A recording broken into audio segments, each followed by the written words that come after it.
when did being good become more important than being you? Where authenticity was traded for approval. I even remember that situation from my childhood when I disappointed my parents so many times. For me, it's not traded for approval. For me, it's traded for survival. Like when I was a small kid, I had the chance to adapt to what family and society wanted from me and to survive or to be me and potentially die. I don't behave like a being good or being not good. The feelings I get, I come straight away like upfront brutal. I am very much brutal in my conversations. I say truth, and sometimes it's very good for me also, and sometimes it's backfires me. I made a decision inside of me while my father was taking me to a kindergarten that why am I disappointing my parents so much? I should be a good girl.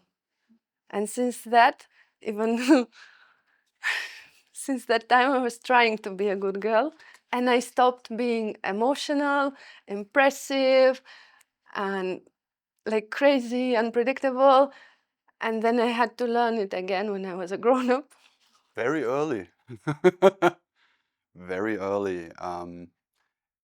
It became more important because it's attached to survival. So I don't behave like a good, but yeah, the thing I have, the energy I carry, I tell and transform to people. Do you ever feel like No matter how hard you try, it's still not enough. Yes. yes and no? Not being good enough is definitely a thing. Yes, I do feel that sometimes I just cannot change some things. Leaving it up is a wonderful thing, like letting it go. Don't grab or think of it. Just be there. If it is meant for me, it will. Else, thinking of it doesn't make for me. And for me, it's very much related to the stage of consciousness I'm at. When I'm very stressed, there's a lot of trauma coming up or whatever. Yes, self-criticism and I'm not being good enough because I'm also not feeling good is very much alive, and it still can be. But I've also found my way out of that and more appreciate knowing my Enneagram type, yes, but also getting more into my body and connecting to its wisdom rather than listening to the story of number one. What's the punishment if you mess up? Who taught you that? Tracing fear of failure, who is I had like suffered 5 years of trauma, of heartbreak, been into alcoholic, drunk, wasted, wanted to hit the rock bottom, see how enjoying the destruction of myself. I did that, but eventually things were like, it was like, okay, dark. I did dark for me, but didn't wanted to be in that place. I was there, but yeah, I got good learning from it. Like, okay, things should be not like what I think. I have like a overthinking capabilities, and it's not good. And I try to think less. That I will be not accepted, that people would leave me. it's usually self-criticism. It's usually this talk of self-doubt, a bit of some imposter syndrome. Like, okay, I managed it all, but maybe it was just luck. Or so I guess the punishment is stress. And obviously it was taught by my mom. My dad would go more into suppression. My mom was more fight type. Yeah. I don't want to like describe my past. It was like very tough for me also, and hard for me to be vocal about it. Yeah, but yes, I never be able to like say like if you hurt me, I'm not able to communicate with you, but still it will haunt me inside. Do you really want to be perfect, or are you just afraid of being wrong? I would love to be perfect. No, I don't want to be perfect. Yeah, I'm really afraid of being wrong in the face of the society. I'm scared of being weird, a little bit crazy, and misunderstood. It's nice. And there's this vision like how things are right, and often type ones are right. Like what I see as wrong actually is imperfection, and it's like a gift and a grudge, not a grudge. What's it called? It's like black magic. Like it has a positive side and a negative side. And if you're not conscious about this being right thing or doing right or this perfectionist thing, then it just makes you nuts. But if you're like selective when perfectionism is actually a good standard, when your way, the right way, is actually something which you should be assertive with, and when not to, when it's just like your ego, like this is right, this is wrong, like this can lead to a lot of internal distress with yourself as well as with your environment. Still, I try to be like I try to find perfection in my job and all, but what I got to know like this, perfection is like bullshit. Nothing is perfect. Be what you are, be raw, be how you feel, and don't have shield around you. Be open, be true, be raw.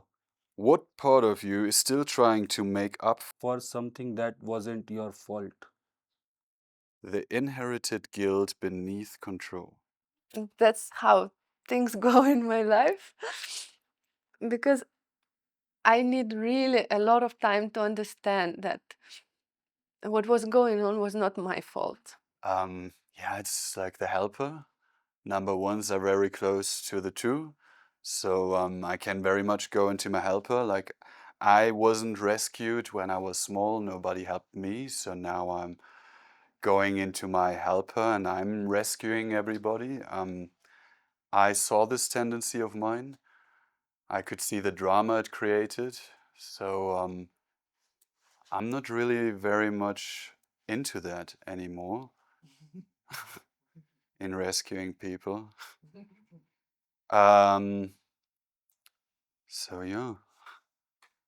Everyone's journey is very different. It's not like what I have, what I do, and what I have to do, but still, I try to making my things. Yes, now I observe like I am 33 years old and 10 years have gone just like this, and I didn't realize that period of time, but now I realize it, and small things I am bringing change in it, and like I am like I do it, but I fail also. But when I fail, I don't take it like a wrong way. It's a part of me. I fail, I understand it, and apart from it, I restart. So letting it restart and connecting with my family helped me a lot. Yeah, and I tried to change it. I tried to save it. I tried to change myself. I tried to see where I was wrong, unless I understand that everything was actually cool with me. How much joy have you delayed? Waiting to feel deserving enough. I actually, by now, I am at the point of my life where I just learned to feel joy without delaying. I guess most of my time I have waiting period, like something is coming or I am building for it and that will going to happen. But no, 5? I mean, how do you measure that? um, it's definitely a pattern. For me, it's not really this deserving thing. It's more of coming from self-optimization. No matter what my parents think, what my partner think, what the fucking other people think, I just do it. But it took time. It took time. Yeah. So it's hasn't been, but I'm definitely really good in what's it called? Gratification delay. I can be very self-disciplined. And again, it's like not a bad thing, but it's really nice to have that. But if it becomes obsessive, if it's not conscious, it can be very dysregulating. The path what I am following, maybe that is the real essence of the life. So let's see. Now I am trying very less. Maybe it's good also, maybe it's bad also. Like some people feel like demotivated, but it's not like a demotivated when you see like things and when you put so much of efforts and after that you see without putting effort things works, that is much better. When was the last time you felt truly at ease in your own skin? I guess now, always. Again, I've just learned it. When I truly do nothing. My Enneagram mentor said to me, luckily, our path of growth as type 1 is to chill in the hammock. And I feel that. Like when I can be very active and like maybe 4 years ago, I wouldn't just have sat here, like I would have done pelvic floor exercises sitting here.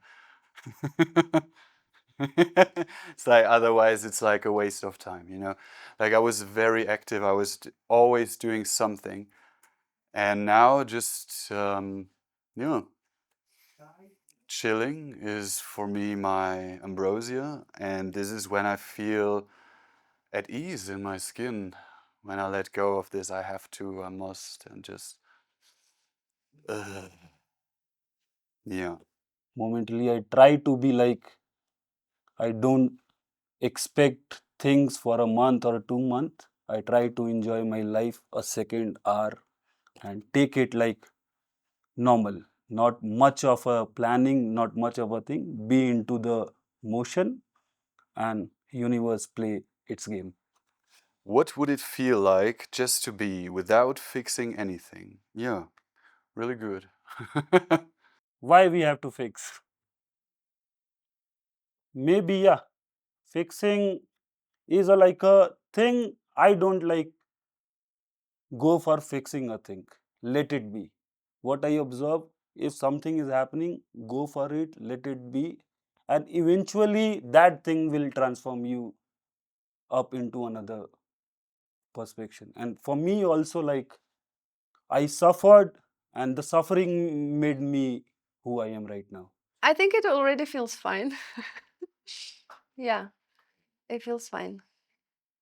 It's not that I try to fix everything all the time anymore. Really good. It takes work. For me, it's for me it was also a lot of trauma work. Like knowing that my path of integration is going to more relaxation really helped me a lot.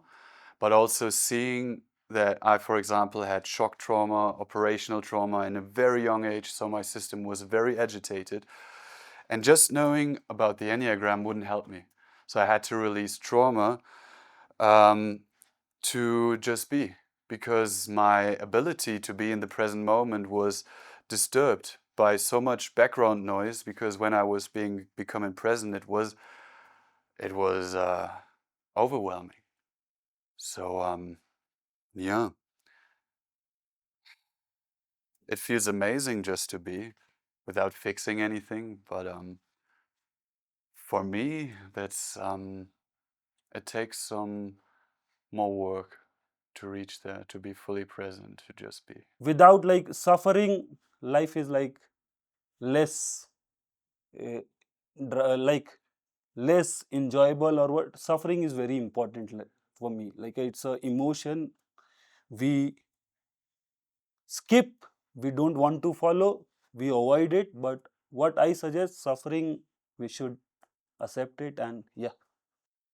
when you forgive others so easily, why is it so hard to forgive yourself? What's that for asshole question?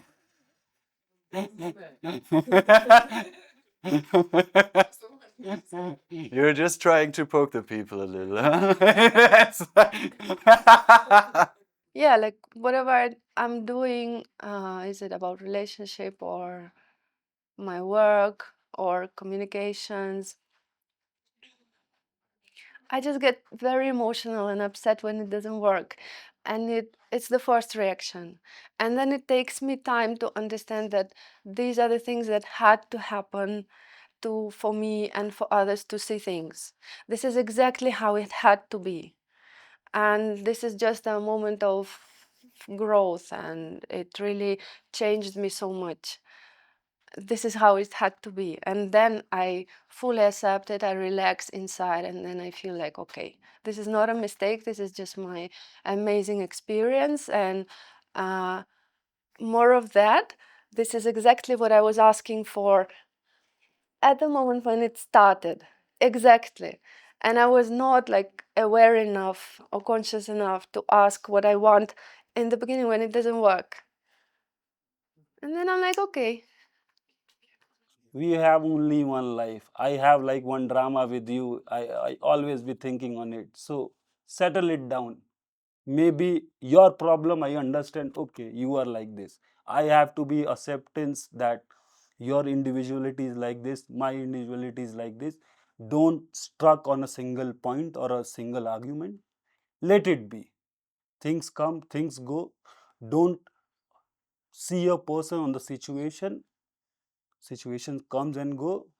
Be the bigger element. See how you process it and how you embrace it. Because of high standards. And I also don't find it always easy to forgive others. Like maybe it's easy to forgive intellectually, like, yeah, I'm compassionate, I understand causality and why they ended up behaving in a certain way, why they compensated their needs for blah, blah, blah with behavior X, Y, Z. But still a part of me is not really forgiving certain things, and it takes so much time for me. So I feel sometimes it's easier for me to forgive myself because I know myself so much better and why I did some things than others. So I don't relate to this question.